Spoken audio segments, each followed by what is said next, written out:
عسلامة عسلامة البنات، عسلامة الناس الكل، ان شاء الله تكونوا بخير. اليوم جبت لكم وصفة الملاوي الناجحة 100% من اول مرة تعملوها. تبعوني وشوفوا المقادير وشوفوني كيفاش باش نعملها خطوة بخطوة. اول حاجة خذيتها غربلت السميد والفارينة متاعي. خذيت 400 جرام سميد وخذيت 250 جرام فارينة. 400 جرام سميد و250 جرام فارينة. انا علاش حطيت 250 جرام؟ على خاطر اللي قعد لي في الوحده نتاع الفارينة حطيتهم في الباكو نتاع الفارينة، سينو تحطوا 400 وشطرهم فارينة، معناتها 400 سميد و200 جرام فارينة. غربلتهم، انا ديما نغربل الفارينة والسميد، ديما نحب نغربلهم.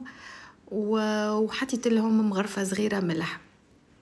ما تحطوا لا زيت لا حتى شيء، الملاوي ما فيها حتى شيء، معناتها جوست كيما شفتوا سميد وفارينة وملح. انا في بالي نصور، كنت مانيش قاعده نصور، ما كل عاده صبيت الماء بزيت، زدتها شويه سميد وبديت نعجن كيما هكاكا، ومن بعد حطيتها فوق الرخامه وكملت عجنتها بالكدا بالكدا بالكدا. السر متاعها يا البنات، حطيت شويه السميد، ردوا بالكم تحطوا الزيت، ردوا بالكم تعجنوها بالزيت، راهي تفشل معناتها ما تجيش، يلزمكم تعجنوها كيما هكا، ما تحطوا ليش حتى نكته زيت في العجينه نتاعها، سينو ما تجيكمش باهيه. كيما تشوفوا مانيش باش معناتها جوست باش نزرب شويه في الفيديو باش تشوفوني قداش بالحق عجنتها بالكدا بالكدا بالكدا. عجنت نعجن ونقول ما عجنتش، عرفتوا؟ بالحق نحب نشكر برشا برشا امي اللي قبل انا كانوا يقولوا لي الحايره في دارنا، علاش؟ خاطرني ما نهزش ايدي لراسي. امي ما خلتني نعمل حتى شيء، معناتها ديما مدلتني وكل شيء، ما هكا عوضته الكل توا. وبالحق من بعد اي وحده اي مراه معناتها من الاول في دارهم تدلر، ومن بعد باش تولي في دار راجلها وباش تتحمل المسؤوليه اكيد. ان شاء الله ربي يفضلها لي ويفضل اي ام يا ربي، ويرحم اي ام متوفيه. كما شفتوا نعجنها بالكدا بالكدا لين تولي ترشق. ومن بعد تخليوها ترتاح نص ساعه، لازم ترتاح.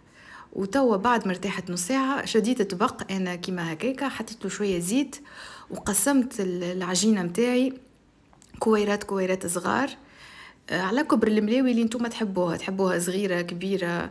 بون انا متوسطه، معناتها لا هي صغيره ولا هي كبيره، حسب المقله اللي انا باش نطيب فيها. معناتها جاوني بالضبط 9 كعبات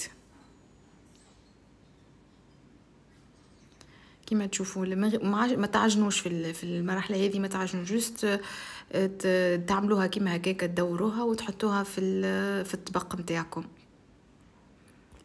بعد تخليوها ترتاح زاد ربع ساعه هكاكا، لازمها ترتاح بالحق شويه. غلفتها بابي سلوفان وخليتها على شيرة ربع ساعه ورجعت لها من بعد. توا باش نبداو في مرحله الحلين متاع الكعبه. لهنا يلزمكم تثبتوا بالكدا كيفاش انا باش نعمل. تحلوا الكعبه، تحطوا شويه زيت، فما يد وين دخلت يد هدودي شويه زيت، وتبداو تحلوا بشويه بشويه كيما تشوفوا، لين يلزمكم تعملوها تبقى تكون رهيفه بالكدا، معناتها تبقى رهيفه رهيفه على الاخر، وبعد تلفوها على 4 كيما هكاكا،